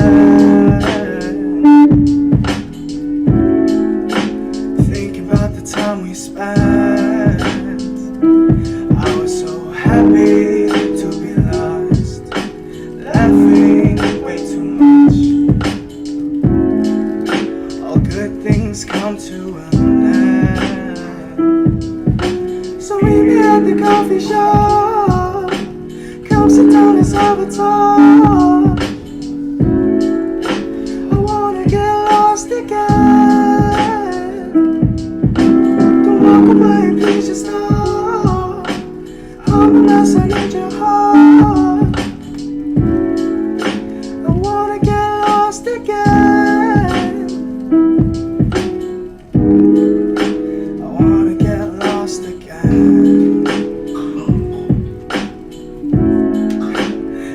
wanna get lost again. Time just stopped, please call me friend. Never knew I lost the wind in my stride, in my life. I wanna go back for it. Pick up the pieces that left me back. So meet me at the coffee shop, 'cause the town is avatar.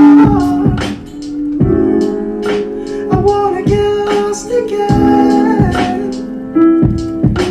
Don't walk away, please just stop. I'm a mess, I need your heart. I wanna get lost again.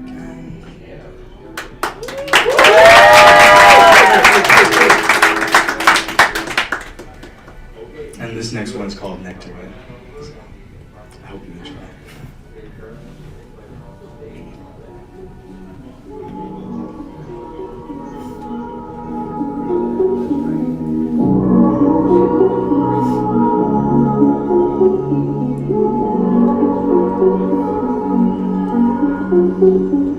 Lost and afraid, drowning in embrace, so sweet, nectarine, all over again. It all happened so fast, no longer can last. Sweet nectarine, go riding away as I'm starting to wave, and lie to my face as you say I'm insane.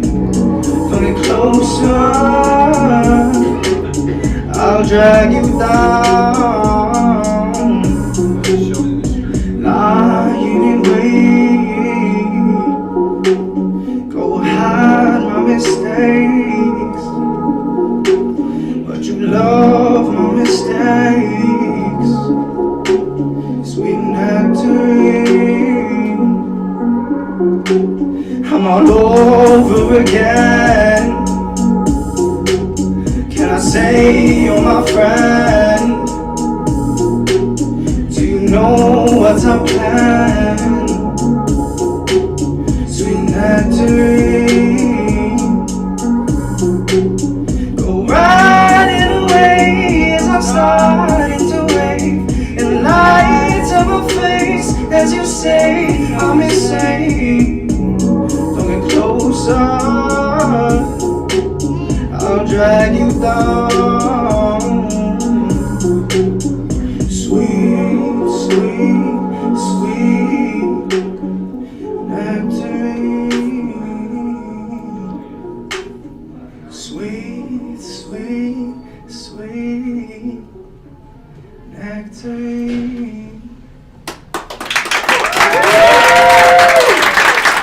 And then for this last song, I'm actually going to have my friend Yachan play the guitar for me. He's a master guitarist, and he's actually studying to be a doctor right now, which I'm not too happy about. You know, it is what it is. It is called Sushi, and to give a little background about it, it's about appreciating the little things that have been given to us. And for me, like, sushi is something I love so much that I just couldn't live without it. And it's like a little gift that the good Father up above has given me. So I hope you guys like it.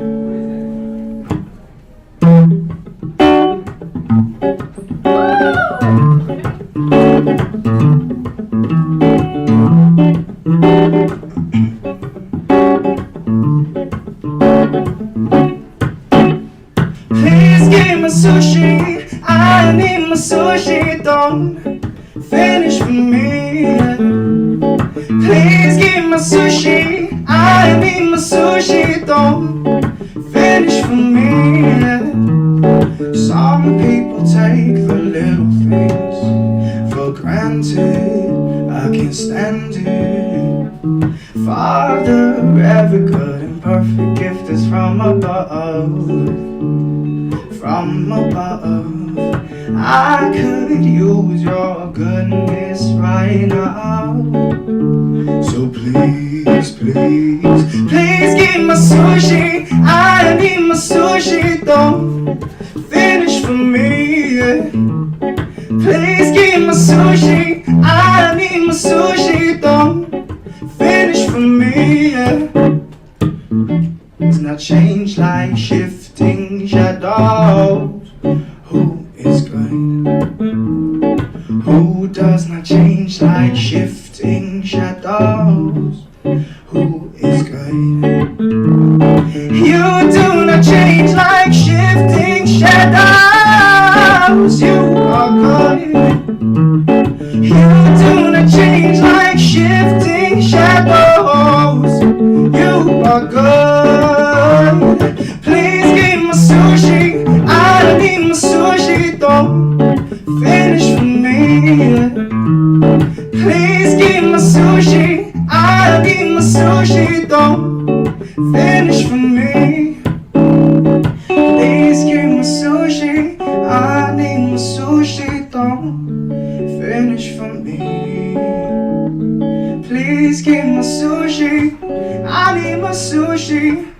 Don't finish for me. The littlest things can make your day.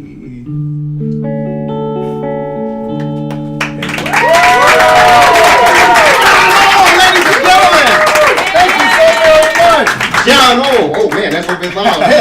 Thank you so very much. I told you a little bit of John Legend. It goes a long way. Sushi, God bless you, my good friend. Thank you so very much. Kelly, what'd you think? I'm hungry.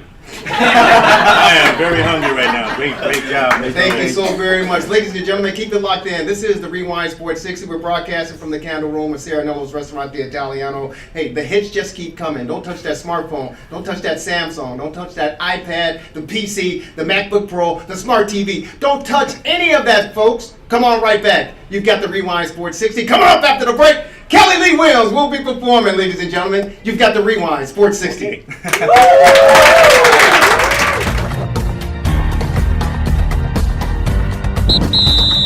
It's the end of the quarter. Time for a break in the action. The hottest sports panel in Chicago will get back to the fast-paced action, streaming live on Facebook Live. We're back at it after this quick timeout. So don't you dare touch that iPhone, Android, iPad, Mac, or PC. Lock it in.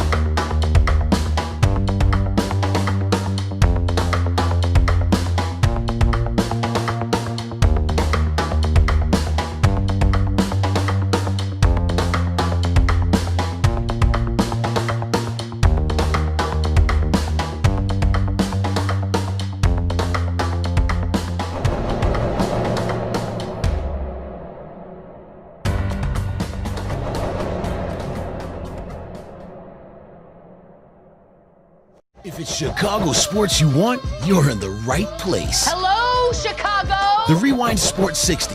That's the best in the city of Chicago. Because they're so small school, the schools they play don't have public address. Raindrops and roses and whiskers on kittens, bright copper kettles and warm woolen mittens, brown paper packages tied up with strings. These are a few of my favorite things. Cream-colored ponies and grapes, apples, strudels, doorbells and sleigh bells and schnitzel with noodles, wild geese that fly with the moon on their wings. These are a few of my favorite things. Girls in white dresses with blue satin sashes, snowflakes that stays on my nose and eyelashes, silver wet winters that melt into springs. These are a few of my favorite things. When the dog bites, when the bee stings, when I'm feeling sad, I simply remember my favorite things.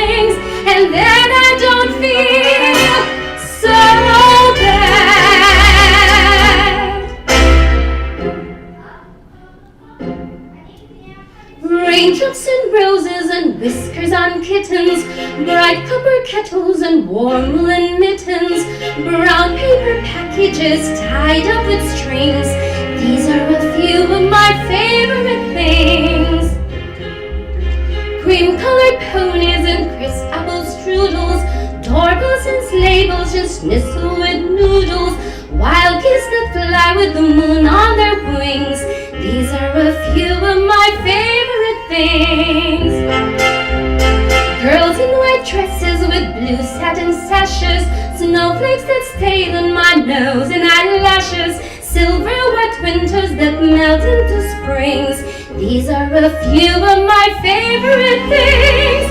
When the dog bites, when the bee stings, when I'm feeling sad, I simply remember my favorite things, and then I don't feel so bad. When the dog bites, when the bee stings, when I'm feeling sad, I simply remember my favorite things, and then I don't feel so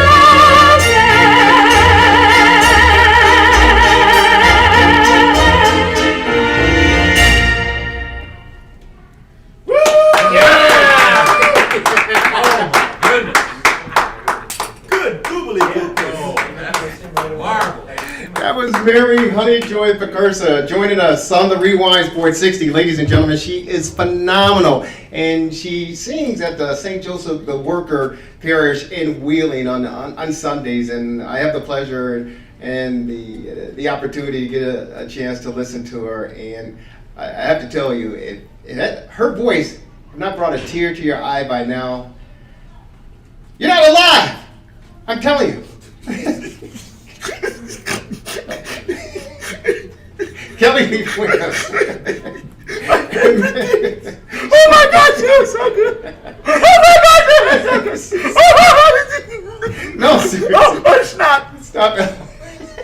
That's Kelly Lee Williams. He'll be joining us later on. Hey, Mary, do you want to try this? Yes. We're going to try Mary Honeyjoy, and I do croon a little bit, but I'm not as good as she is. But we're going to try this Baby It's Cold Outside. And I understand, ladies and gentlemen, there's a comment. You can make a comment below on our YouTube page. Don't make any comments. I understand because of the, and Mary, we just have to say, because of the YouTube movement, they're, unfortunately, I have to say this as a disclaimer, because I don't want, well, you guys can call me names and write Kelly bad emails and all that good stuff. Thanks. But we understand, but it's not meant in that way. It's a different time, it's a different era. And we're going to bring enjoyment and entertainment to you. At least she'll bring the enjoyment. I'm going to bring the entertainment. 2. Are we ready? 1. Let's see if we can do this thing. Uh-oh.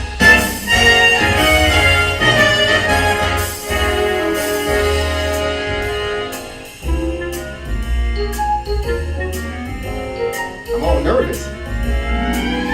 Ready? And go. Really can't stay. Baby, it's cold outside. I gotta go away. Baby, it's cold outside. It really has been so very nice. Go ahead. My mother will start to worry. My father will be pacing the floor. So really I'd better scurry. Listen to the and fireplace maybe just to roar. have a drink more. Beautiful, please The worry. neighbors might think, Baby, it's bad out there. say what's in this drink. Baby, it's bad out there. I wish I knew how to No, break the spell. Yeah! I'm sorry, ladies and gentlemen. Hey, I take your hat, girl. We're butchering this. I'm so sorry. I can just sing. really can't stay. Yeah, baby, it's cold outside. That's all we can do. We can have this. 2, 3, 4. Hit it. Baby, it's cold outside. Let's just do that. We must go. This is We're all geeky now. Hey. so nice and warm. will be suspicious. Your lips are so delicious. Come on. Man's made is vicious. Your lips are delicious. Yeah! Hey! I gotta go home. So lend me a call. Come on, Kelly. This really big It's a duo, now it's a trio. So nice and warm. Go ahead, sing it.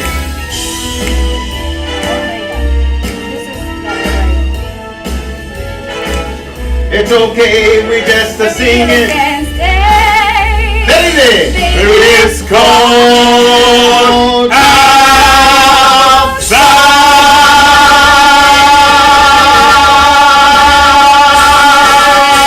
Yeah!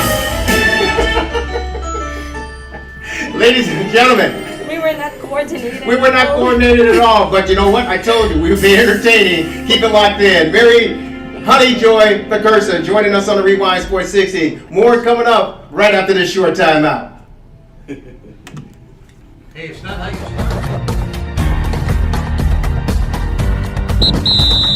It's the end of the quarter. Time for a break in the action.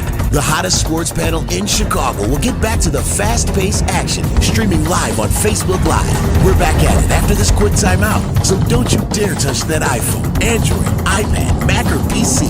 Lock it in.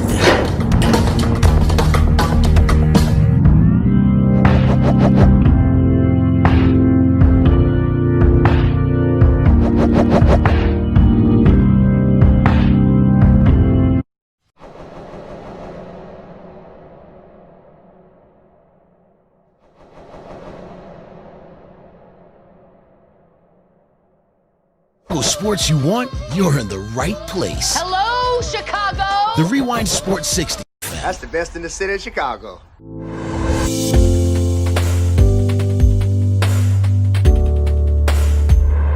In the right place. Hello, Chicago. The Rewind Sports 60. That's the best in the city of Chicago.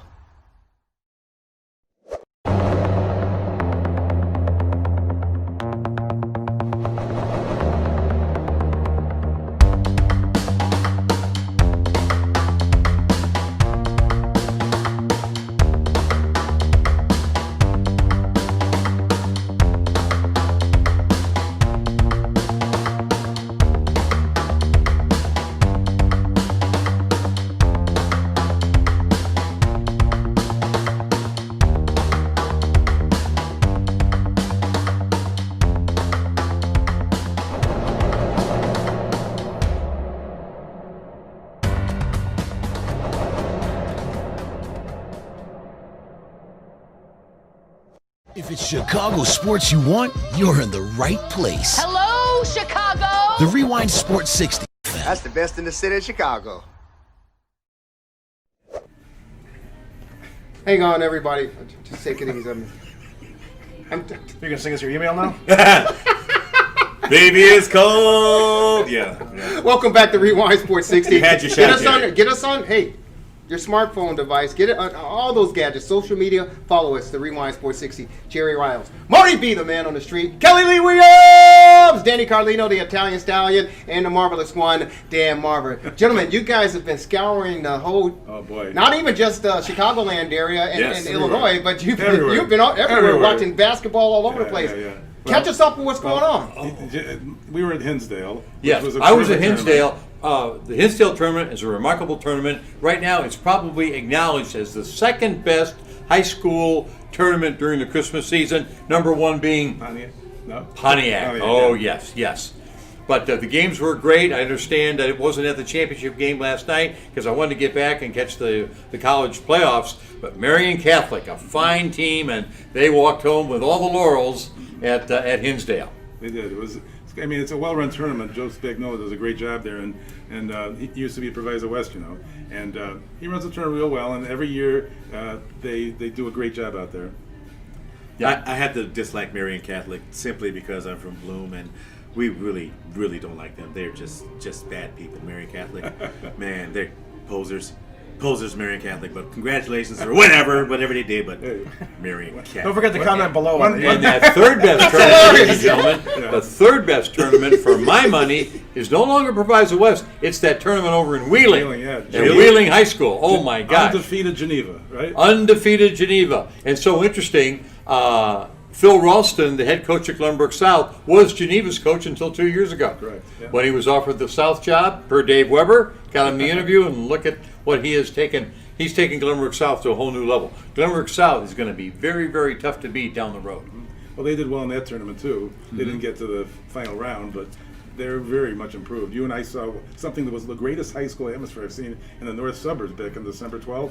Yes, at Glenbrook South. Yes, when they played New Trier. It was a full house, and it was a thrilling game. It was an outstanding game. These are high school. More often than not, I pop into the guru, Dan Marver, at these games. What's amazing though, when you get two teams together that are rivals or they're really good teams or a nice tournament like that, it's amazing the atmosphere. You could almost swear it was a pro atmosphere. It was New Trier. It was just an amazing game. Except that they call traveling. That's the only difference. And there are some truly outstanding high school athletes that are being truly coveted by these college teams. Oh yeah. Well, Chicago, as we well know, they put out incredible talent, not only in the city itself, but of course the surrounding suburbs, both north, south, east, and west. They just don't stay here. Because if they did, DePaul wouldn't be middle of the pack. They'd be right there, up there in the top 10. They'll be in the Final Four like Loyola. Right? They got Devin Gage from Curry, who won the Pontiac. And yeah, the traditional powers will always be the traditional powers, but I love to see what Curry is doing right now. They've captured my heart, that's for sure, amongst the Chicago teams. They're number one right now. They sound like they know what they're talking about. They certainly do. I love you guys, man. I have no idea about high school anymore, unless I'm being fired from one for disorderly conduct. Curry's girls team, and they're not as good as the boys team. You said it, I didn't. As we talk a little bit about college football. Oh no, that's that. Well, I guess my prediction of an Oklahoma Notre Dame was short-lived. Third place. What was that about? Oh, seriously, my goodness. They're climactic for sure. There are a bunch of skeptics out there again, and we'll soon see the playoff system expand to 8 teams. We're going to see that coming up real soon. And that's wrong because there are a lot of people that after that if you're a Notre Dame fan, a disappointing loss, there are a lot of people that say, see, Notre Dame didn't even belong there. No. They weren't one of the best 4 teams in the country. Why? Because they're an independent school. Secondly, their strength of schedule wasn't as strong as the others. But there are some other folks that say, hey, well, you look at the Big Ten, and you see what happened with Purdue. Auburn beats them like a drum. I get to the game. It's 56-7 at halftime. I'm like, hello, but that was the same Purdue team that beat what? Dude. The Ohio State Buckeyes, who beat Northwestern. They beat in the title game. They beat that school up north, and people were jockeying for them to be one of the Final Four teams. So it's going to have to expand to 8 teams coming up. Surely. That's the thing that's tough because you could have a 2-loss team in the exactly. SEC that's pretty good. Exactly. And isn't this getting ridiculous for our student athletes? Because if we expand it again, that's a 16 game schedule. Yeah. These are these kids are going to 16 games, and they can't be in the NFL until they're sophomores. I mean, there's fresh. These teams. You got to do something about this. They're student athletes, but think how much money is they're made. not student athletes. They're just athletes now. I mean, they're getting this. Let's take student out of it, all athlete. And what's really discouraging to me are these fine players. And it all seemed like it started a couple of years ago when McCaffrey did not play in the bowl game his junior year at Stanford. There's another one this year. And I like that. Yeah. I like that. There are a lot of players, and you Nick Bosa, Ohio State this year. Right, of course. You may not like it, but what we have to do as media types and lay people stand back from the situation. This is a business decision by these kids because they know that they're going to the next level. Bosa didn't even play out there pretty much the entire season. Right. He's going to be the #1 overall pick in this upcoming draft. It's a business decision that these kids and their families and agents or attorneys are making because they don't want to run the risk of being injured in their last year before eligibility, and then they're going to lose basically all that money. And this is the decision that's got to change college football because this is going to happen more, not less. There's going to be more players sitting out, and the bowl games are going to be worse. You have to have the talent first of all to be able to sit out. And not all these players are going to sit out because you want to be able to move up. Again, it's a business decision. So if you're a top 10 pick, you know you're going to get an X amount of payday. Right. But if you're hovering in the lower first round at the 25th pick or the 26th pick or the 21st pick, if a couple of these guys show up, maybe you move up. Maybe you move up in the draft. Now the key thing for most of these guys is what? The combine in Indianapolis. Mitchell Trubisky for the Chicago Bears had a great interview with Ryan Pace. He interviewed out of this world during the combine and raised his stock up to the Bears. Hence, he ends up going number 2. So a lot of these guys will say, I'm going to forfeit the bowl game if I have to. I know where I'm going to land. And then they go out, show out in the combine, and their stock goes up. Boom, they cash it in the payday. And some guys who have their stock way up avoid the combine altogether, or they just have their pro day where they're very comfortable. Yes, and that's what needs to happen. Right. These athletes need to take their business into their own hands because obviously the coaches aren't going to do it. Well, the ADs aren't going to do it. You're good. Well, here they are. This is what's good. This is the trend for the future as far as these young recruits are concerned. They just had the early signing period on December 19th for these high school kids coming out to college, and the kid top pick as far as the defensive end is concerned in the country. He made his announcement online. Right. He made his announcement online. Normally they're, at the school or, they got a big press conference. This kid made his announcement online. You're going to start to see a lot more of that. And ladies and gentlemen, it's just the wave of the future. It really is. So we talk about these kids, and we got to wrap things up, but we talk about these kids, missing these games, and it's not right, but it comes down to a business decision. In one swift of a hand, signing your name, you go from 0 to 100, from broke to a multimillionaire in a split second. And that's what these kids are relying on. And they should be able to have this decision because the coaches, they do it all the time. Bowl game, schmo game. Right. Exactly. Well, they're also doing it under agent's advice. One thing I want to say, gentlemen, I've gotten to know quite well over the years. Coach Loxley, Mike Loxley, yes, who worked under with Earl Mosley at one point, worked at Illinois under Coach Zook.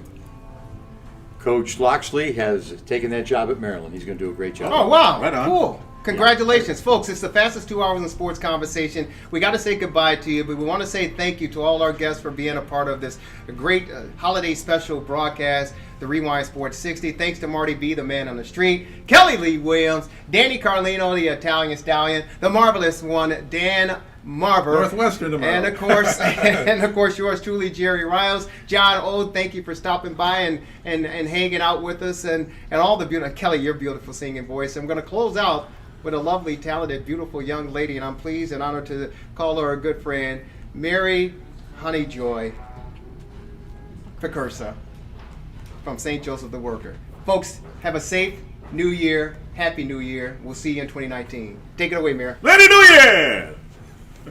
Oh, say, can you see by the dawn's early light what so proudly we hailed ere the twilight's last gleaming, whose broad stripes and bright stars through the perilous fight o'er the ramparts we watched were so gallantly streaming, and the rockets' red glare, the bombs bursting in air, gave proof through the night that our flag was still there.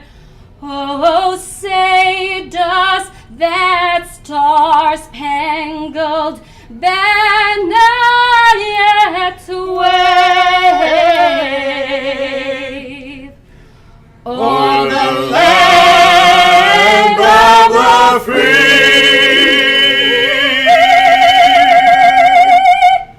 and the home of the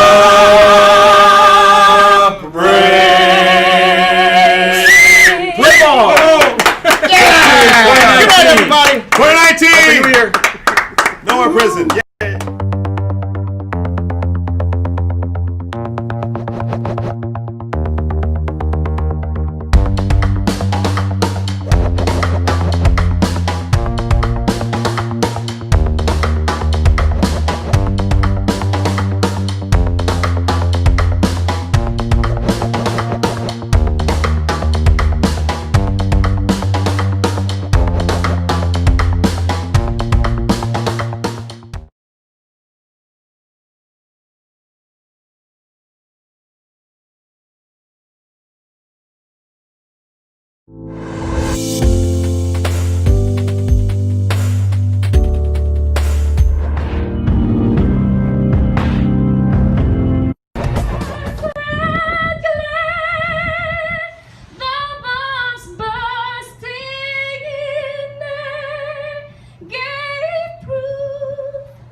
Still there.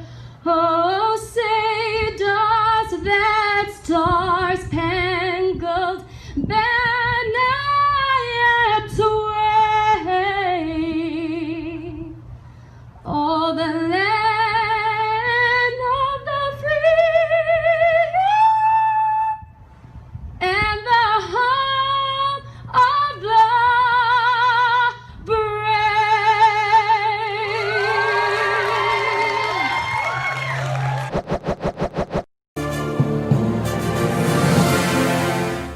Relax, reset, rejuvenate. Go to our link right now to restart your life. TheRewindSports60.com. What are you waiting for? Hope to see you soon. The Rewind Sports 60.